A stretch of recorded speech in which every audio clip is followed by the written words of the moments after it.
Hello, how are we? Welcome to Warriors of Attraction. I'm going to kickstart by bringing on my co-host, Andrea Evans. Hi, Hello, everybody. how are you? Welcome to the show. I'm good. How are you? I know, I'm brilliant. I'm brilliant. And to think we've got You are fellow brilliant. warriors. We've got fellow warriors on this show tonight. Yes, this should be fun It as shows. usual, but it'll be fun. Yeah, exactly. Well, the topic we're going to be discussing is the fact that children and young people they're going back into the educational setting this week. So we're wondering what mindset are they going to have and what should they be aware of. And that's why we've got mindset coaches, we've got a profile and communicational specialist. So it's going to be powerful. Yay. Yeah, it will. Have you got a poem or shall we just crack on? Let's crack on today. Let's Let's do just it. we got quite a few people, so let's crack on. Let's do it. Please share this all. See you Yes. soon.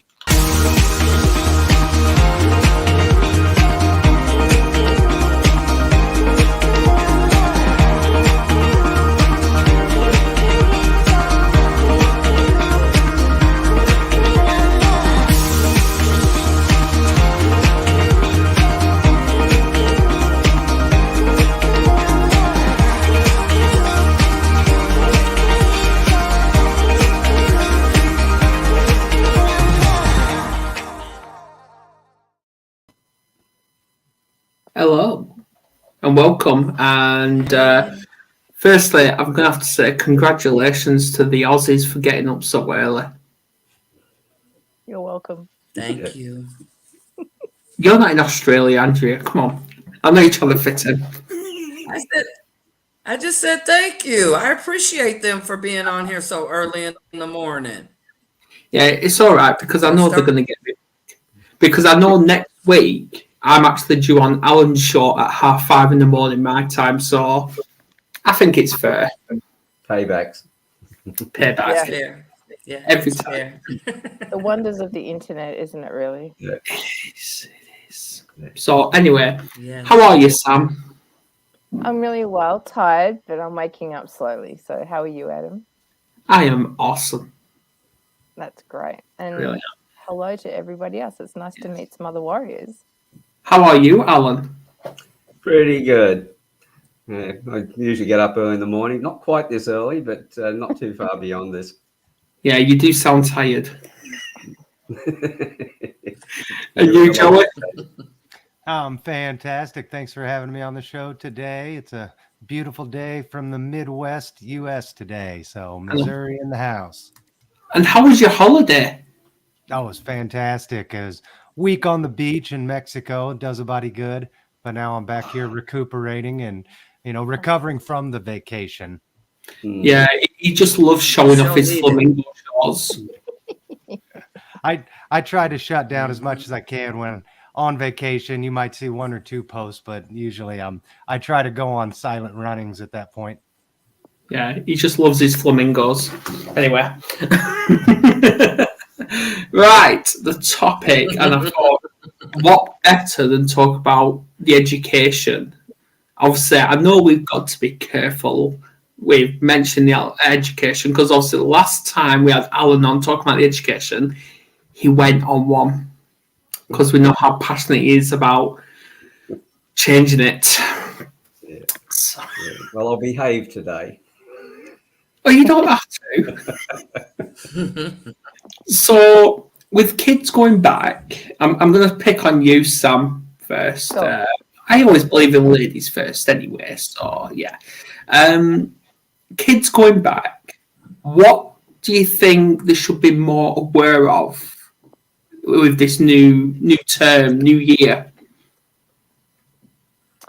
Well, I guess in Australia it's a little bit different because we're sort of coming to the end of our school year as we're about to go on school holidays before term 4. So when all the exams and everything go on. Um, and seeing that I went back to work as a relief teacher over the last 6-7 weeks, I've seen such a difference with children post-COVID And in Australia, especially here in Melbourne, we had the strictest lockdowns in the world. So last 2 years have been online learning pretty much. Children who come from homes that are challenged, struggling, maybe sometimes lower socioeconomics, the kids have lost 2 years of social interaction, real people connection. And I guess the thing is that to go back to school going, this is a fresh start. What has happened in the past has happened. We can't change that.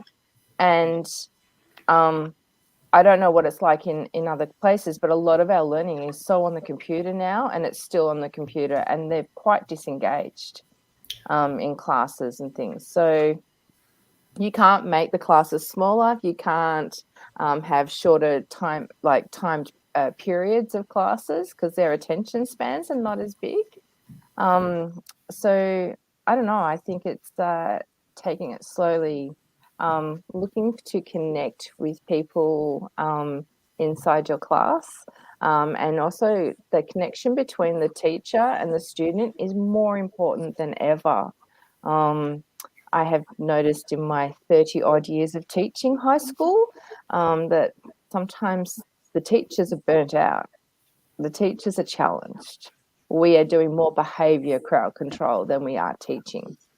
So I guess it's about people coming together to support our children to go through school.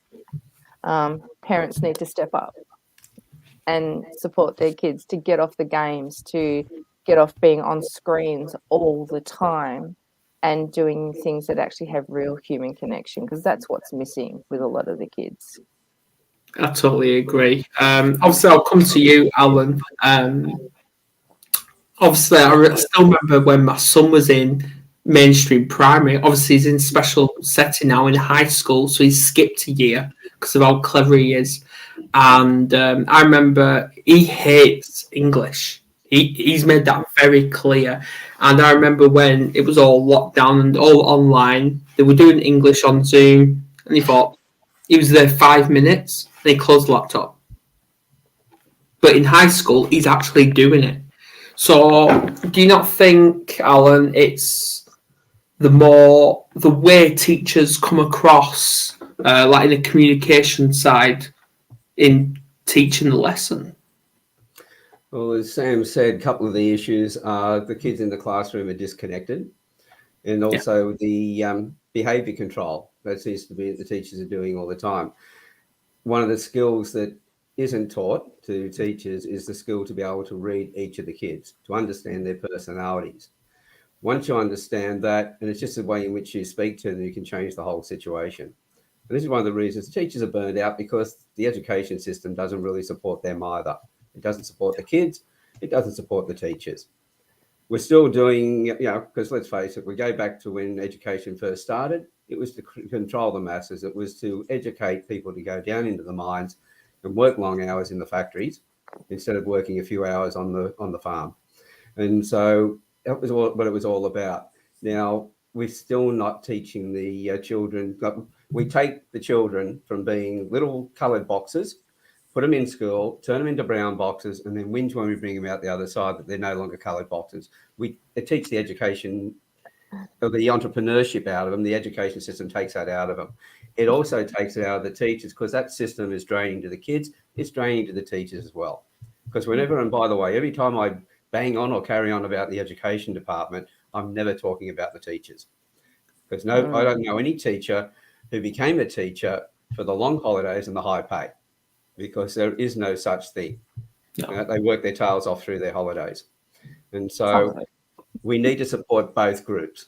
Now, with the kids, if you're able to understand their personalities and you talk to them in the way that they need to be spoken to, you're going to get a completely different result. Yeah. They'll behave differently, because we are each other's environment. And the moment that we change the way we do things, the people around us change. We don't change other people. We actually change ourselves, and they therefore change around us. So if the teachers had the skills of being able to read their personalities, they would know how to speak to each child, and just it would flow. It wouldn't be like, I've got to do this with that one, I've got to do that. Knowing how to do it, it just naturally flows between all the kids. Once you've got that, then the kids can connect more to the teachers. The kids are going to then change their behaviours, and the teachers are going to have less pressures. Because I know one of the biggest issues in Australia, talking to the education department, was disrespect was one of the major things that the teachers have to go through. Now, at the same time, as Sam said, the parents need to step up as well, because a lot of parents are not fulfilling their role in that area. If we face it, though, look at it, we realise that a lot of families are now working, two parties are working. Both mother and father are working. The end result is that they're tired. They're also struggling because our interest rates and everything else have gone up. So this stuff all compounds. It's not just one issue. It's a combination of all the issues. And we need to start sitting back and going, okay, how do we address the whole lot? Teachers need to support the parents. Parents need to support the teachers. Yeah. And the principals, their job used to be to just support the teachers, but now they've got all the budgets and everything else they have to work with. So they've been taken away from supporting the children and the teachers. So we need to really look at a restructure of the whole thing. So the kids who have been working with the homeschooling, they've had a way of working there. Most of the kids will get through their work a lot faster, because in the classroom, a lot of the time the teacher's spending is trying to organise the kids. Whereas at home, it's much easier for a parent to organise one or two children than it is for a teacher looking after a whole classroom. That's so true. The home, if you get to the child and say, right, you understand their personality, this is a child who can't sit for long periods of time, and you structure it so they get up and move around, they can come back and do some work. You can't do that when you've got a whole classroom full of kids, because they're all different personalities. But if the parents understand that, that's right, then the parents will have a stronger connection with their children. The children then have more respect for their parents. They'll end up having more respect for the teachers when the teachers are aligned with what the parents are doing as well. Every parent and teacher combination I've worked with. It takes a village. That's right. The parents and teachers I've worked with, in every case, they've had a major result almost immediately. And that's where children have been totally disrespectful to the teachers, always in trouble, academic levels poor. And once you've had that conversation, the parents understand and the teachers understand the child's personality and speak to the personality. It's like tuning your transmitter into the other person's receiver so they understand you. The problem is solved. Yeah. What do you think, Joey? Yeah, just listening to everybody talk, Sam and Alan, you hit on huge points there. I've believed from the very beginning of all of the pandemic, the lockdowns, all of that the damage that was going to be done to the children and that separation you mentioned, Sam, that human connection that we lost. I saw it coming 2 years ago, and now they're finally talking about it. Now it's getting out there, and the studies are coming out that the damage has been done far worse than I think we ever could have imagined. And, I teach a lot about spirituality. I teach a lot about that connection that we have as souls. And, that's one of the biggest issues I think we're facing now is that, again, that human connection, that ability to just even talk face to face. We've lost that. Everybody's buried in their electronics and their phones. It's become me, and that's all they're doing. And they forget that the rest of the world's happening around them. And, besides that, I think the culture, you're talking about that disrespect, Alan, that's culture. That's the media. That's the government. That's the politicians. That's everything we're taking in. All these kids are learning is disrespect. It's cool to be this way. You should act, stand up and push back against these people. Again, it goes back to me. Everybody's living from this selfish mindset. And I think that's something we really have to work on is, again, creating that sense of community, that sense of connection that each of us have. And it's going to take time. It's going to take a lot of work, and it's going to take a lot of healing and therapy from everyone, to teachers included. I agree, Alan. We're not blasting the teachers here, we're not blasting the parents either. We're blasting the system. I think we're fighting the system that's slowly, I think, being broken down, and we're seeing what's happened. The homeschooling you mentioned, Alan. So in the United States, it's becoming so prevalent. Everything's attached to that almighty tax dollar. We take these kids out of the school. We start teaching them at home. They're getting better educations. They're getting more focused time. Hell, they're learning more about the real world. because they're not stuck in a classroom all day long. And it's just amazing. But, I think we've got a long ways to go with it. And there's so many problems. We can't tackle them all today. But yeah, I'm excited to kind of dive into some of this stuff with you guys. May I share something? Yeah. Well, I want to. Is that okay? Sorry, Andrea. That's okay. I've been doing relief teaching. This is like my 9th week or something like that. And I was a music teacher before that. So generally I would have the stronger students, the more engaged students, because, nobody who's disengaged wants to pick a musical instrument to play. So doing CIT has given me a really great, awareness of, like I said, of how COVID has really, challenged certain students. And anyway, so when I went home after my first couple of weeks, because they were a doozy, and I was pretty shocked. I'd never been threatened in a class. I'd never been sworn at in a class as much as I had in those first couple of weeks. And I'm going, since when was this okay? Because it never happened in my classroom before that. And I thought, am I cut out for this? And I'm going, I don't know if I've got the strength to do CRT. And then I thought, hold on. I put on my coach hat and I thought, what do they really need, Sam? And I thought, like we were saying about disconnection. So the next week I went in, and I believe that every child needs to be seen, validated and heard and acknowledged. And I made a purpose that every class that I go to, that I'm relieving another teacher. And some of the classes had hardly seen their real teachers. They've had so many relief teachers in their time for whatever reason. I say good morning to every single one of them, like they're a human being. And then I will go around every single student, every single class going, how are you today? How's your work going? Is there anything I can help you with? Like just really giving them their own individual time. And then I was taking another class and a student said, oh, you're the CRT teacher who talks to students. And I went, is that a bad thing? And they said, no. I said, because really I like to make conversation with, even the students who are really full on and really challenged. I give them a bit of time and attention and, and it's amazing that they've got used to me now and I'm not getting the same level of discipline issues that I was getting in the first few weeks. So. Yeah. Go on, Andrea. What are you saying, Smart? I've worked in the school system for many years. I have 7 children that's been in the school system. And my eldest just turned 40 today. Happy birthday, Terrell. Happy birthday. And so thank you. I've worked as a parent connector because we were talking about, I heard some people talking about parent engagement, and that's really an important part of what's going on with the students and lack of engagement. If you bring the village together and you have the parents and the school system working together with engagement, beautiful things happen. I know because I have informed the research working with UNL. So those are some things.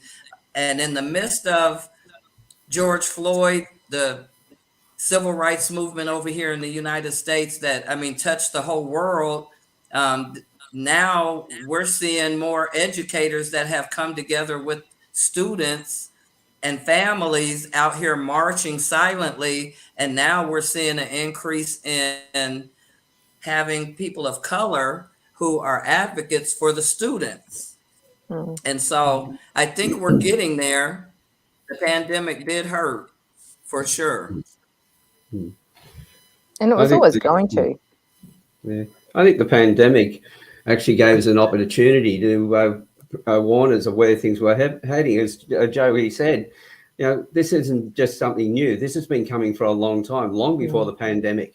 The pandemic just made it more obvious to us because of the lockdowns. Everything happened so quickly. Yeah, true. As Sam has said, about the kids want to be recognised and accepted and everything else. Yourself, how do you feel loved? You feel that you have a place, that you belong, that you contribute, that you're valued. But you were a child at one point. At what point did that develop? Was it at 18, 19, 20, in your 30s, whatever? No, it was with you all the way through. So whatever you're feeling as an adult, stop and think for a moment that, hey, the children have the same needs. but their needs are even stronger again because they haven't got the years of resilience and experience that you have. It's the same thing if you've got employees. They want to feel that they belong, they contribute, that they're valued. And so, you treat them the same way. It's a love relationship. Yeah. Everything is a relationship, bottom line. There's no such thing as a business relationship or any other type of relationship. It is human to human relationships right across the board. When people ask me, what do I bring to the table in business? All I can say is I just bring the damn table. Because what I do is I teach people how to build the relationships. That's the whole thing. If you build the relationship, everything flows. As Sam has said, she talks to the kids and look at the respect that she's received just because she's taken that little bit of time to say hello to them and ask them, how are they? That's a little bit. It's not just saying hello. It's the little extra bit that says, how are you? Because then they feel that somebody is interested. And most of the kids are going to school realizing that the process is the principal's got to worry about, the parents got to worry about the education department and meet requirements there.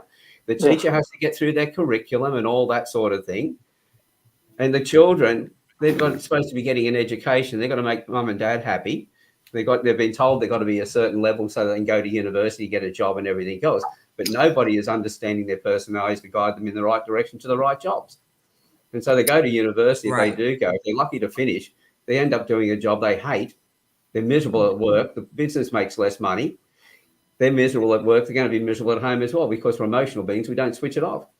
As Joey and Sam have been alluding to, everything is connected. And as Andrea said, it takes a village to raise a family. Sure. It's not just individual areas that we've got to work on. It's the whole thing. It's like with the Campfire Project, #WeTogether. Yeah. Everything is we together. Right. The cultural centers here, everyone's involved in the hands-on connection. Just like Trish Happens said, thank you, Trish, relationship building is paramount to be a part of influence in any case. And I know for a fact that's true because that's what I do. I work with students all the time. I have 7 children. So if one of my children, each of them brings somebody home, I'm increasing 14 right there that I'm going to try to have a great influence on. I'm still friends with my Facebook. I'm still Facebook friends and everything with my principal from grade school. He has written letters of recommendation for me. That has been pivotal and paramount in my life, the village. That's why I know it works. We are the village. You're right. Relationships, I'm a product of that. Yes, it's important. I want to touch on kids going back when they're victims of bullying, because I know all schools have got an anti-bullying policy, but do they actually meet those expectations, those policy? No. Yeah. Well, you just saw Sam's face then, the bit of a smile and a giggle at the thought of it. If you could see through my beard, you would have realised I did exactly the same thing. Policies, what a joke. Exactly. We put something in place and tell everybody to adhere to it. It's like we talk about educating children, but the word educate means to draw out, not to push in and thump in. But that's what we do with education. We pour it down their throats. And we wonder why education doesn't work, because we're not educating. It's the same thing here. It's, putting a policy in place is not the solution. It's going to the cause. Bullies aren't bullies because they were born that way. Or there's a few psychopaths and things like that. Yes, they are born that way. They get their jollies by getting other people, pushing them around, because that's how they get their power. But in reality, and that most kids become bullies because they've been bullied themselves. So understanding what that is behind it. When I'm working with kids, I will help the kids who are being bullied to feel empowered to the point where they recognize why the bully is doing what they're doing, completely disempowers the bully. And then instead of going and putting your hands around the throat of the bully, you go and put your arm around them and go, okay, now we're going to lift you up. We disempower them so that they can't affect others, and then we lift them up. And then they realize that they have value as well. Because people only push other people around to feel better themselves. I love that, Alan. You're spot on there with that. The bully is only acting out of some trauma that they've suffered throughout their life, and they may or may not even be aware of what's going on, but they're acting out in some nature. So I like what you said, really having that empathy. You teach kids how to have empathy, and compassion for them, and to see that bully as maybe somebody that might have had it bad at home. God knows what's happening to them. And instead of being angry at them or whatever you want to feel that love, feel that compassion, That's that right. they're having to go through that kind of experience, and that experience is now affecting you. So yeah, it's find a way to take that power away from them and give them back the power of that connectedness, the power of that love and compassion towards each other. You can share with that bully. Yeah. Yeah, I Can totally I share agree. an example with you? Yeah, Can go I share an example with you? When I first started the Campfire Project about 4 years ago, one of the earlier interviews I did was with a gentleman by the name of Doug Garth. Doug, I got bullied all the way through school, so bad that I didn't really want to be here anymore. Doug himself, he had been a horrific bully at school. He and his brothers were known as the Garth Boys, and they gave everyone a really hard time. Now, one of the things was that I've heard his story on a national TV station over here, and I thought, he and I need to talk, because there was something he was saying that I realised had been a shift. When I actually spoke to him, and that I found out that his mother was the abuser. His father was passive. His mother was a really great abuser. When she beat them, it wasn't with a feather duster. There was something a lot more serious than that. And so he and his brothers grew up to actually survive. He pushed other people around. Doug now is one of the most gentlemen men that I know. He and his wife now foster care kids that nobody else can handle. He gets them to a level where the families can then take them on. And so he gets the tough side of the kids. He never gets the beautiful side to see where they've actually grown into, as far as having them living with him. He can follow that with other foster parents when they go there, but he's taking all of that on. So he was a bully because he'd been really threatened and bullied by his mother. Now he's turned around. He feels shame for all of that. And I said, why should you feel shame for that? It was your survival. You made decisions with the information you knew at the time. Now, as an adult, and the things that you're doing, he's kind of a great human being. He always was a great human being, but never had the opportunity to show it. That's what we forget. You can catch them early. The instance of the situation when it happens in the moment, we then dive on the person and we beat them up and everything else, verbally, whatever the way we do it, ostracize them, not realizing there's a lot more else going on. Take a bit of time out to understand the person, because at the end of the day, all relationships are based on understanding. If you understand the other person, they feel that you're trying to understand them. As Sam has found, the other person will always respond positively. And the thing is too, is that talking circles here in Nebraska, anti-bullying talking circles, everything you all said. I was the one that said, like the policy zero tolerance it's not real. Okay. Like you said, Alan, yeah, the policy isn't real. So I ended up bringing those children together and doing my practicum, which was anti-bullying restorative talking circles. And we found that a lot of those students did have a lot of things going on in their lives, because it came to the one question that changed even me on how I looked at it, or even labeling a person as a bully. We will now say the person exhibiting bullying behavior, because I've changed my heart in the way that I look at it because of the one question: why are you doing it? We went around that circle. Those youth told the people they were exhibiting the bullying behavior on, and everyone else in the circle, they shared. Some kids one boy was kidnapped in his lifetime. We had other students say, yes, they had been bullied, so they did it.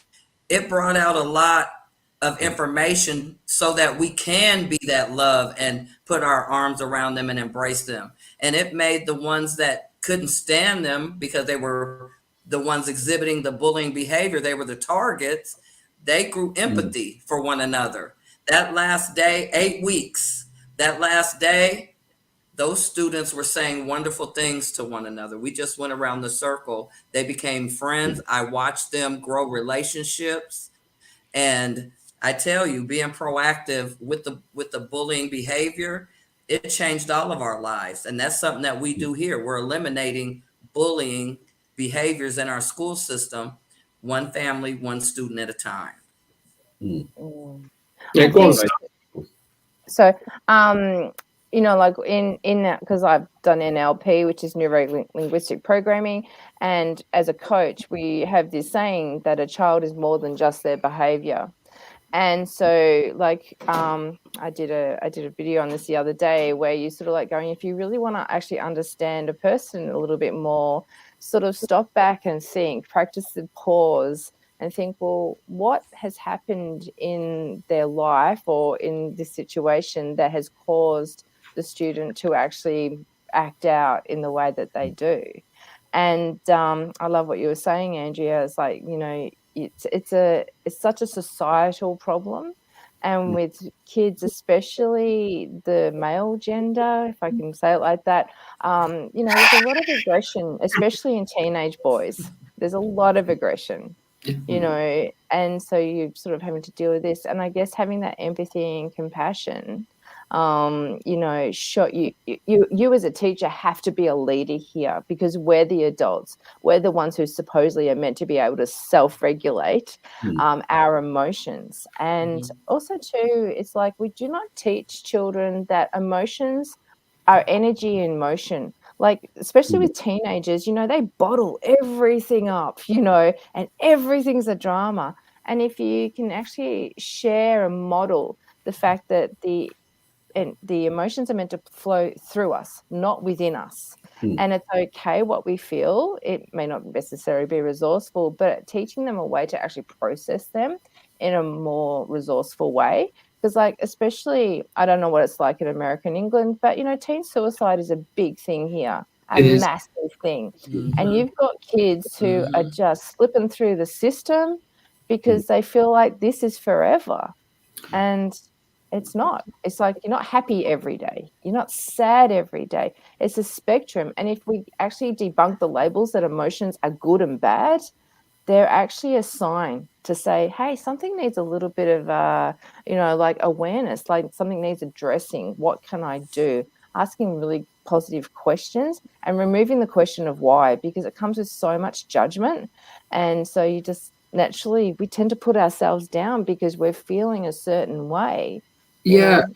I'm so glad you mentioned that, because that's exactly what Kerry mentioned to me earlier. Because obviously, just 24 hours ago, well, less than 24 hours ago, our across the road neighbour, he actually committed suicide, literally just over the road, Yeah. and nobody knew. Nobody knew until the next morning, and it was his child that found him. Yeah, he hung himself in the back garden.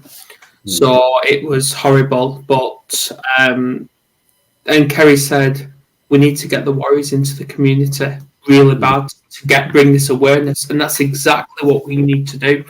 Yeah. Can I take the word warrior for a moment? One of the things is we look at the anger and everything else. If we look at teenage boys in particular, Yeah, you know, what's in nature? We see the bucks fighting with each other around springtime. That's all about positioning, who's the alpha and everything else. It's the same thing with our teenage boys. This is part of their nature. They have to go through this.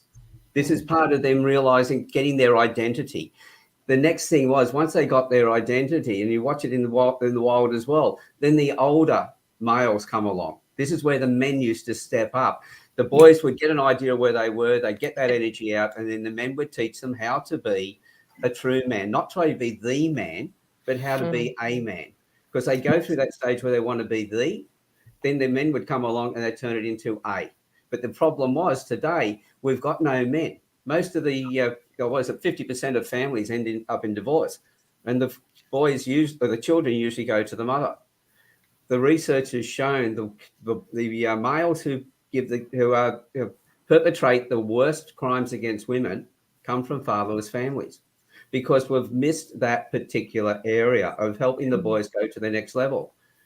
We've boiled the water, but we haven't done anything to direct it. And so we need to bring that back in, so you can see how that connects to it as well.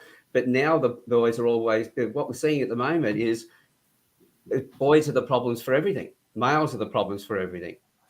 And because of that, if we look at it, I believe that in America last year, a couple of universities banned International Men's Day because it was celebrating men. That virtually told all of us, every male, we're wasting our time. You can't win. Oh, that's so and so wrong. that created a greater divide. So the people who did that really affected their what they're trying to do even more. It created a bigger rift between us. That's why I always push we together to bring people together and have respectful conversations. Because while we're looking at people and pointing fingers, we never get solutions. When we come shoulder to shoulder and work on the problems, we will always get solutions that way. And so having some identity development around to work with those boys to help bring them through to manhood, even if there's no man in the family, then have other men, other groups that can actually talk to them in that way. Because one of the things I realized when my boys were growing up, my first wife left, and I had 3 boys to raise on my own. They were 4, 11, and 12. Wow. I realized that when my youngest one, when he was 16, did go back to his mother's, and he was fighting with her all the time. She said to me, "What can we do about this?" And I said, "Right, you realize that he needs to learn respect. He's not going to learn it from you. He's not going to learn it from a woman. He needs to learn it from a man. And I'm the one I'm his father. So it's my job. If you trust I'm doing this for him and not for you, then we can do something about it." I said, "The boys love you, but yes, they don't respect you. My job is to help you get that respect. And after that, once you've got it, your job is to keep it." So I stepped up into that role. You know, she and I didn't get on. But I realized if there's love of my boys, for their sake, if I didn't step into that role, they were going to suffer. So every parent who are broken up from their kids, if they're whinging about their partner, they are telling their children that half of them is no good. And they will destroy their own relationship with their children as well. That is so true. You know, like I am a single mum, and unfortunately, I left my marriage. They look at it like that. Yeah, and I have 2 sons, and you know, I know for me, you know, regardless of what their dad and I did, we were there for the children because we said it's not their fault that we didn't make it. And a lot of people didn't even know that we were separated. Like, how can you be in the same room as your ex? And I'm going, well, he's my son's father, and we're going to a parent-teacher interview, or we're going to a basketball game, or whatever. And don't get me wrong, it was hard, but I'm going, we are there for our children because they did not ask for this.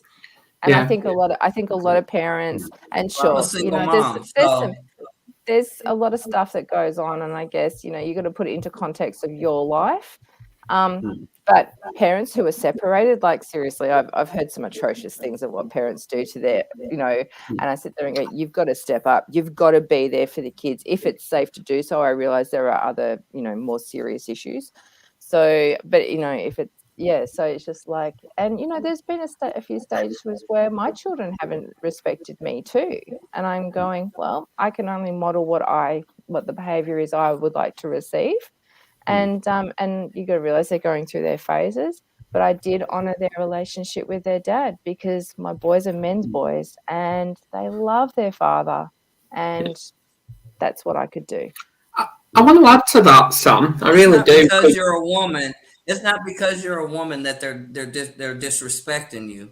You know what I'm saying? I don't believe that. A single mother myself, I raised 7, and they all have respect. You understand what I'm saying? But it took the village. It took men in the village who stepped up. It was, you know, I do have a good relationship with their father.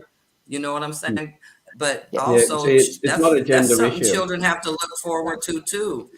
That's what I'm saying. When it comes down to it, youth that I've connected with now, they see themselves. Females are identifying as being male. So when we talk about the roles and who's supposed to do the role, it's not the same today. No, but we all pitch in. We all contribute. Go on, Joey. This is like one of the biggest issues. What's that? This is one of the biggest issues I think we deal with right now as far as mental illness.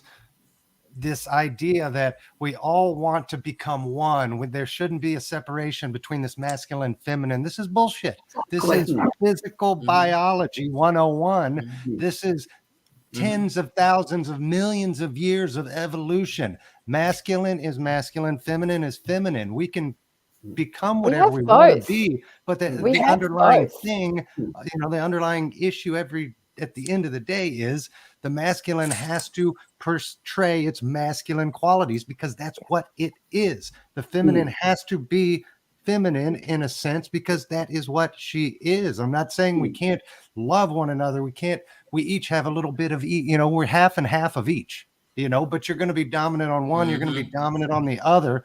But we've been brainwashed to believe that the masculine is bad. How do you take over a society? You remove the strong masculine, dominate males from it. We've been taught that this is wrong, that this is bad, that it's a poor example to set for our children. Bullshit. Only masculine can teach masculine, and they've eliminated 95% of masculinity in society. What do you expect's going to happen? We're going to roll right over and do as we're told because that's what they've taught us to do. They've bred it into us. Yeah, I could go on for hours about this specific but at the end of the day, we have to embrace the positive side of masculine, and we have to bring that out in our children and teach them that it's okay. The masculine provides. The masculine is strong and protective and is the rock, not that the women aren't a rock for most families, but we have to go back to what those basic principles were for each of us and really teach that to our children. The feminine can teach such beauty and love and passion. The masculine can teach so many other amazing fundamental things that we have to have in society, to be a complete and whole human.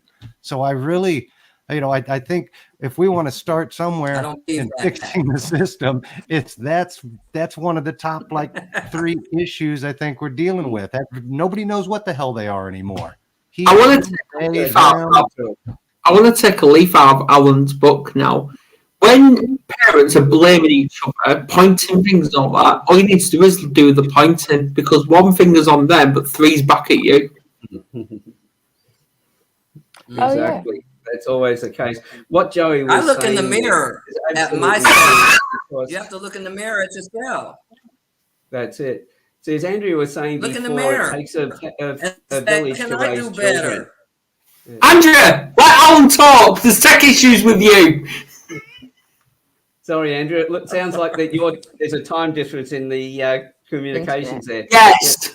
But from what Andrea was saying about, it takes a village to raise people, and what Joey said, they support each other because if we were all the same, it'd only take one person to raise a child. We wouldn't need anybody else. Everybody is different, but what we've done is we've pushed the masculine down. If you take any part of nature and you push it down, it will find a way to get out again.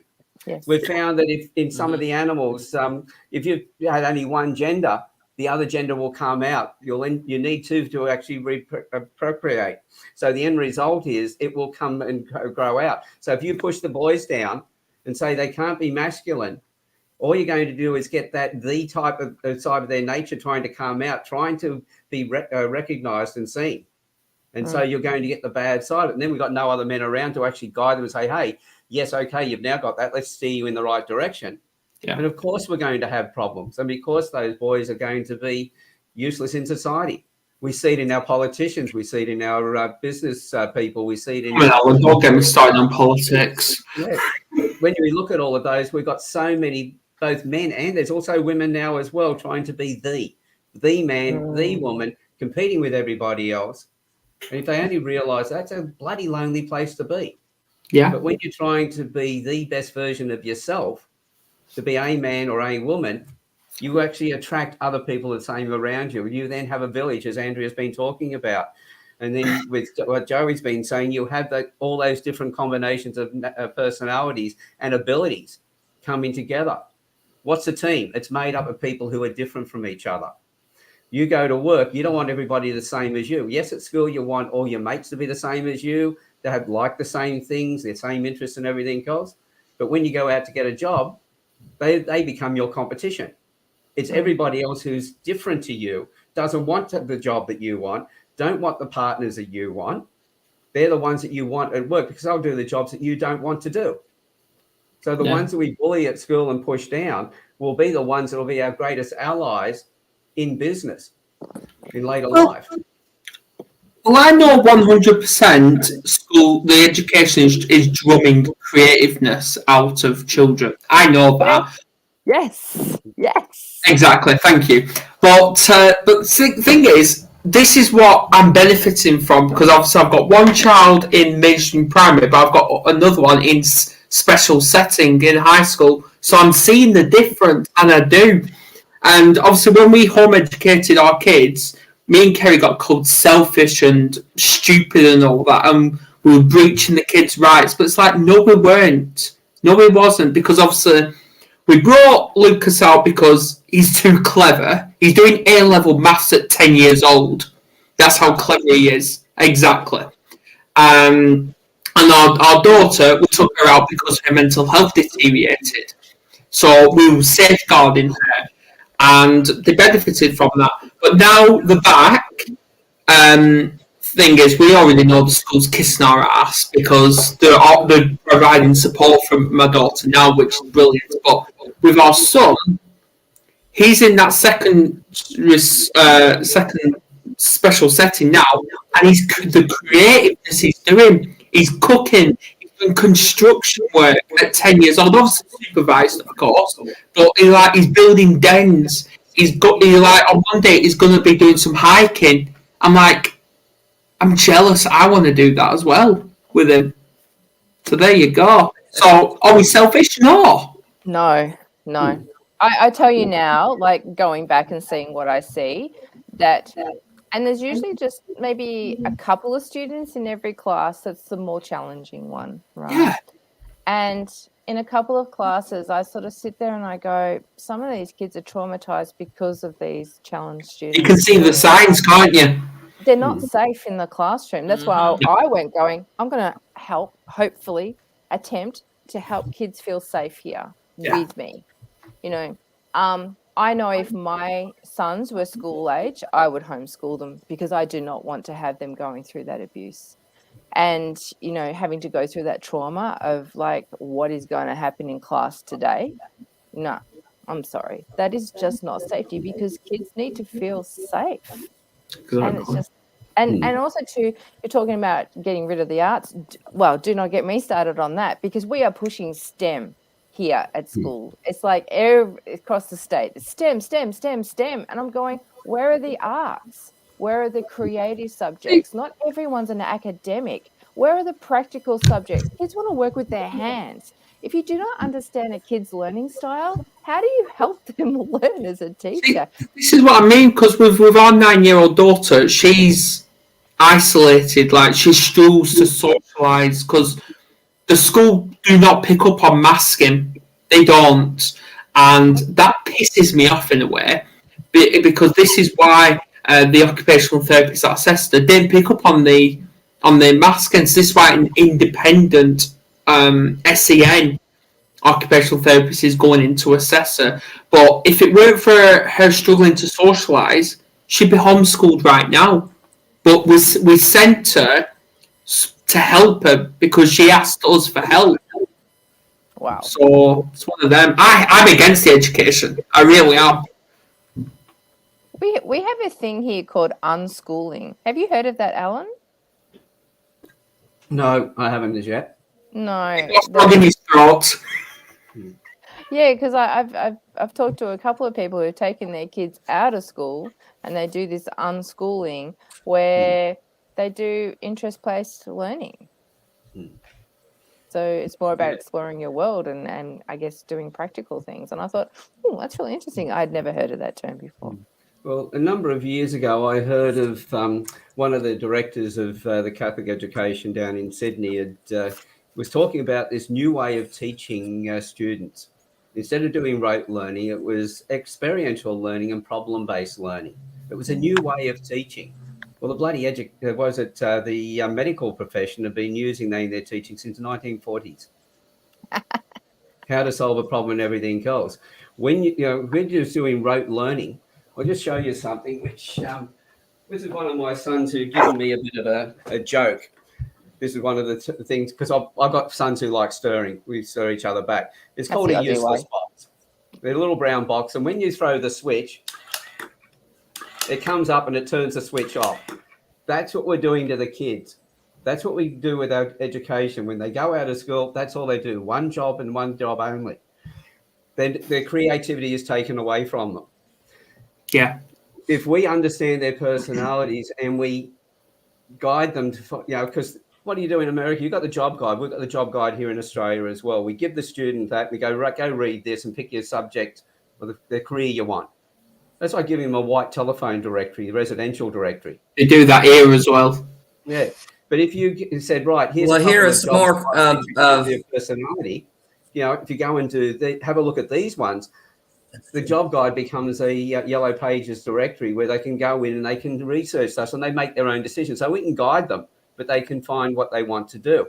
But we don't do that. We turn around, as Sam has said, with STEM, it's getting people into particular positions because we need to get people into those jobs.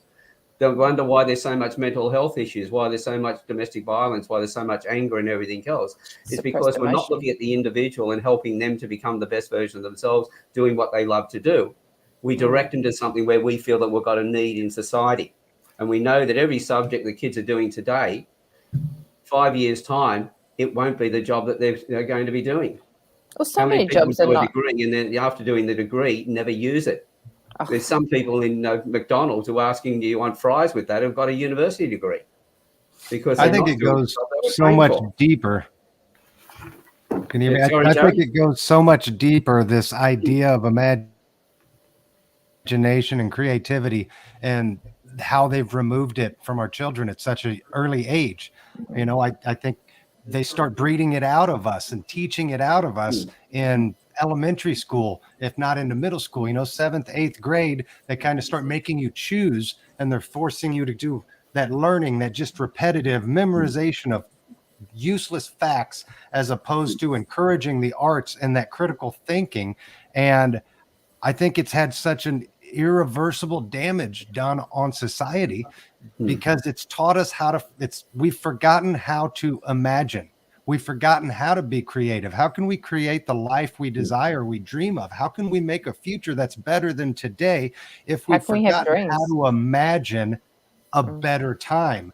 Don't tell me this hasn't a lot of kids can't do that. Done strategically to keep us from moving forward. How do you control us? You take away any hope of this beautiful day, of this beautiful life you could have, imagining anything that your heart desires. I want to become this. I want to become that. It's all just squashed out. And then we're just left with, like Alan said, we're just going through the motions, doing your job, just living that life where there's no meaning, there's no purpose to it. And it's, I think it's probably the most important aspect of teaching is keeping that building the imagination and the creativity. I want to add to that, Joey, because that's a valid point, because it is known here, I don't know it anywhere in the state, but it's known here that if a child is progressing in his life, in or her life, but the mainstream put barriers in front of them, which they do,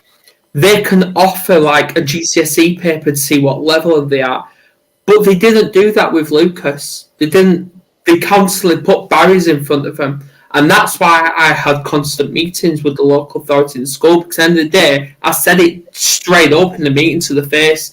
The school's put barriers in front of him, and that's abuse right there. And that traumatized him. But now he's free to do what he wants.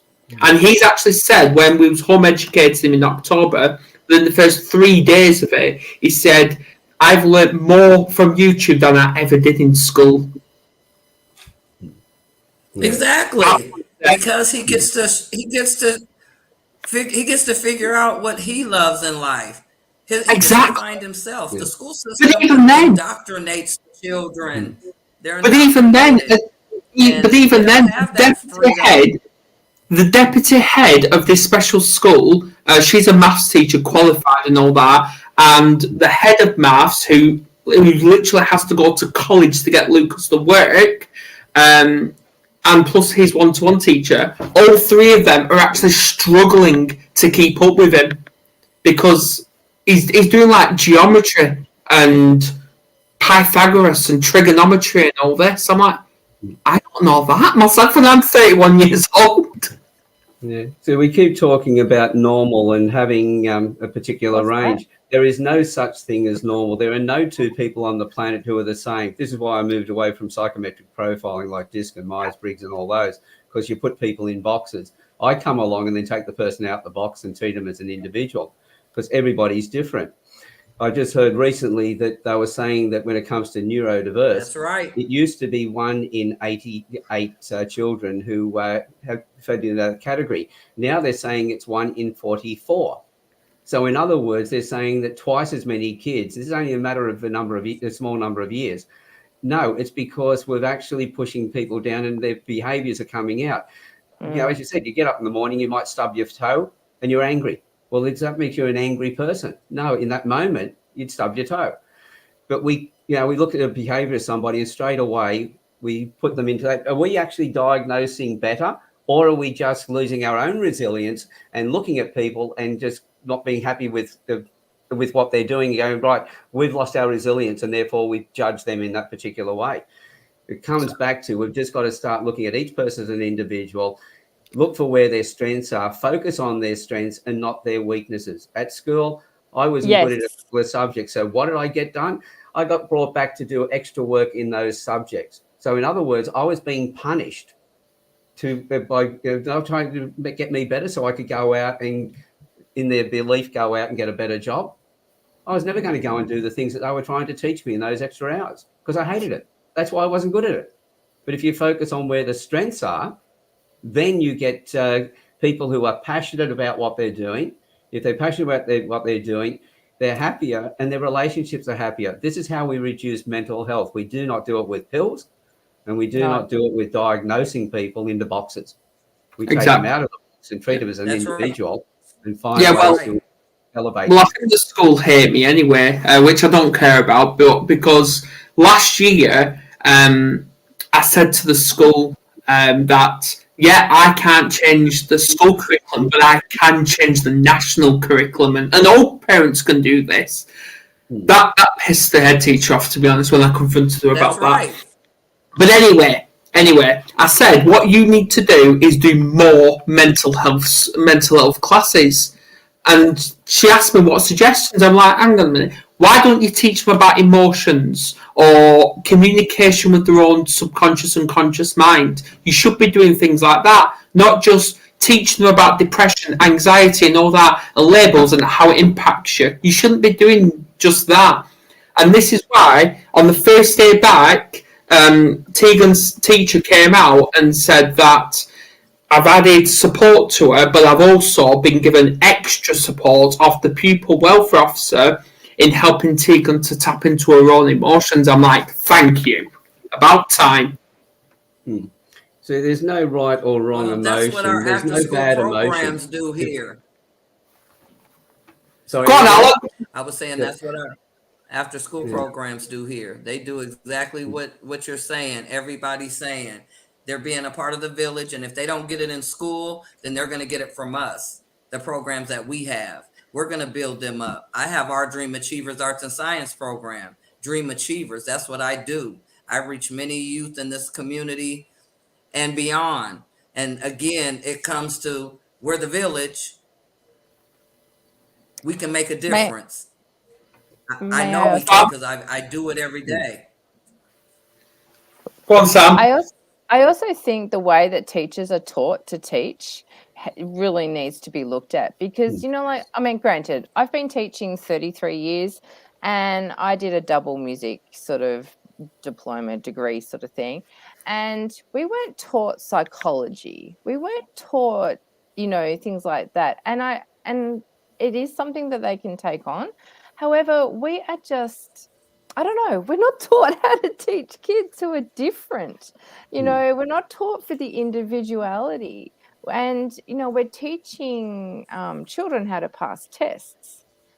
when you're talking about emotional health, which affects our mental health, a lot of teachers aren't even qualified or don't even know how to teach that.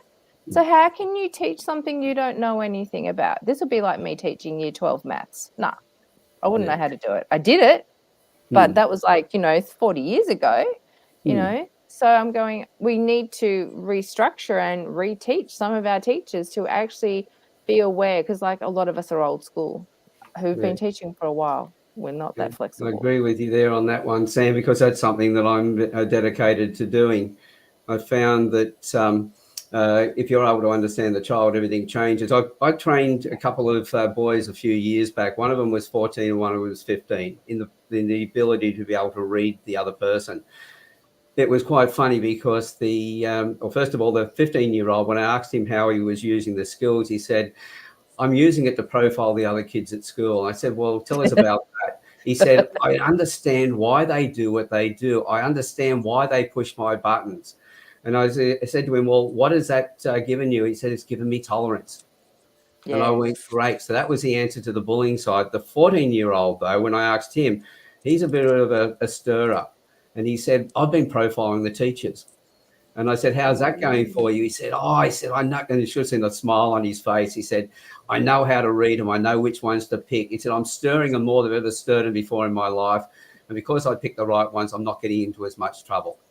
So one of the things is all of my courses are now recognized as certified learning solutions for every industry across Australia and Asia, except school teachers. And they're the ones that need it the most. Yep. Because they were able to read the kids, their lives will be better and the kids' lives will be better. So my target now is to create a problem for the school teachers. Sorry, Sam. And that will be in getting my 13-year-old granddaughter, who is my business partner now in the next program, is put together some flashcards, which will get those out to the kids. Once all the kids know how to read the school teachers, there's going to be a lot more stirring in the classroom. And come on, Alan, you need to come out London. You need to come England.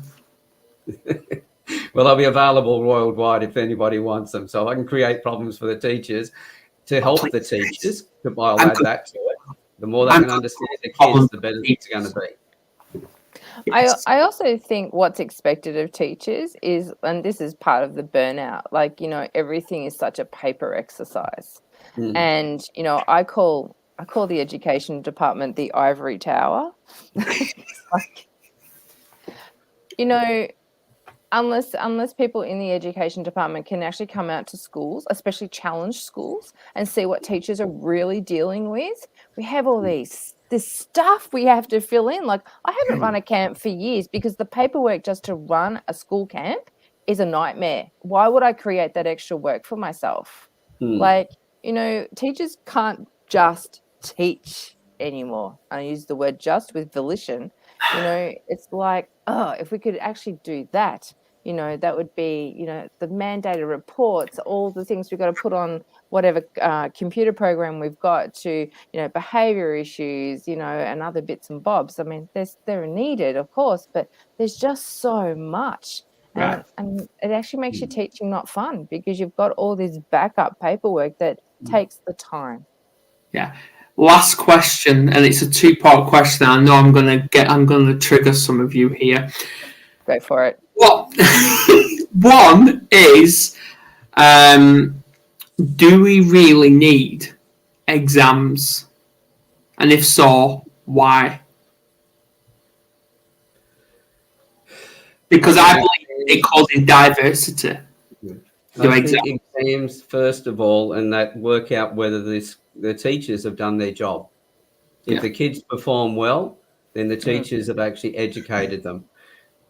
It doesn't mean that the kids, I knew when I did exams, I would study for the exam. I guarantee shortly after that, I'd totally forgotten it.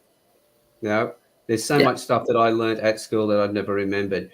It's a way of measuring whether somebody's been listening, whether they've been picking things up, but it doesn't give you an answer as to how much they really know. Because, like that brown box with throwing the switch, we're just teaching them how to do one thing. We're not teaching them how to problem solve. If you teach somebody how to problem solve, give them experiential learning as well, you'll never need to teach them another thing because they'll have the ability to work things out. And that's the thing we should be testing for.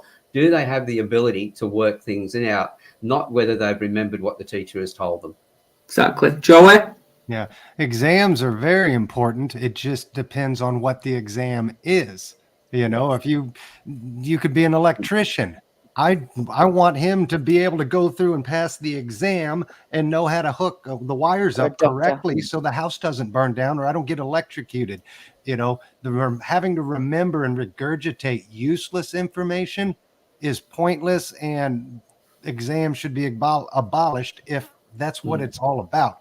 But when you're applying practical, real world knowledge, I want my doctors to have gone through an exam. I want, the people building my house, putting together the car, whatever it is that affects my life. I want to know that they know what the hell they're doing. So yeah, an exam's important to make sure that we can do what it is, replicate what it is we've been taught. But in terms of it, it's all relevant, I guess, is where I'm getting at. Andrea?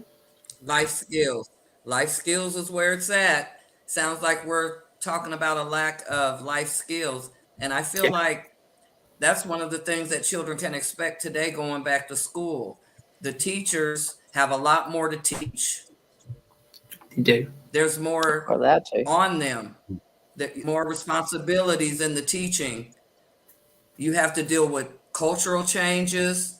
So now you have to be multiculturally competent. It's a lot. There's a lot involved in education today than it was when I went to school. They don't teach home economics in school no more. Oh, they do. Which is life skills. They don't hear anymore. Go on, Sam. The exams. Okay. I believe I'm with Joey. Go on, Sam. It's kind of funny because in life you're given a test and then you learn the lesson. Yeah. In school, we learn the lesson and then we're given a test to see how well we've learned the lesson. And I think I agree with Joey in that it needs to be relevant. We're making like 12 and 13-year-olds do exams. Like, I think the label creates a lot of stress. And like, especially in private schools, like they're pushing the academia seriously because it's all about what they can sell to prospective parents. And I get that. If you're spending that sort of money for a child to go to a private school, you want them to be successful. However, I think it's about honoring both, that you have exams to do certain things. It's got to be relevant. And I think so much of what we learn in the curriculum is not relevant. Yeah, I see the both positive and negative in having exams. Positive is you gain something. Well, you are gaining something anyway. But the bad is it promotes egos between individuals of who gets the highest grade and stuff like that. What is the point? And then whoever gets the lesser grade goes on to develop mental health issues. Exactly. That's not necessarily true. Yeah, pisses me off. I think there's a lot of nurturing that needs to be done around that, and granted, I'm an academia person, I love tests. I was a straight B student, but I worked my backside off to actually do that, and I wasn't, obviously we didn't have the internet to distract us back then. So, it's about, I wasn't very good at English. I failed every English exam in year 11 and 12, except for the very last one, which is the thing that got me my HSC or O levels or whatever you call them. Yeah. So, I had a lot of nurturing around the things I wasn't doing well, and a lot of support. And I think that's what needs to be discussed. Like if you don't do well, we need to obviously nurture their confidence. We need to say, well, how come that didn't happen? Did you not study? Or did you not understand how I taught it? There's, you can't just go, well, yeah. I get it damages their confidence, but you know what? Life is not fair. Life is not easy. And we can't mollycoddle our kids through them. Well, I wasn't going to go there. But, like here in Australia, we give participation awards. I'm sorry. What for? No. It's like, there is survival of the fittest, and sometimes it's about surviving high school, and that we need to nurture better. That's the problem here. So giving awards for turning up, that's robbing the child of the growing up, because what you're doing is telling them one thing. When they go out to the real world, everything turns on its head for them. Yeah, And they if you wonder don't why turn they up can't at a survive. job, Helicopter parenting is another form of abuse, because that's all about the parenting feeling better about themselves, not about the child learning the lessons they need to learn to be sufficient in later life, because sooner or later the parents aren't going to be with them. As I said, that's just the parents and what the parents need for them, not for their children. Children need to know that they're go through. We nurture them while they go through this stuff. We look after them, but they have to learn the lessons. Because if they don't learn the lessons later on, when they get their test in later life, we have all these problems. See, that's it with attendance as well. That annoys me. But I think attendance awards should be scrapped anyway, completely scrapped, because they get awards for getting 100%, but people with special needs like autism or ADHD that needs to go and see people like paediatrician or psychologist and all that, the hours they pick appointments, which are uncontrollable, are during school hours, so it's practically impossible for that child to get 100%. So that's why I believe attendance awards, they're discriminating right there. Anyway, and they'll make the education better. Make the education better, and the kids will want to be there. Nebraska. that is so true. The teachers anyway. I'm wrapping up before we go for another hour. Right, thanks all, and please share. See you in a bit. Thank you so much. Take care. Bye. Bye-bye.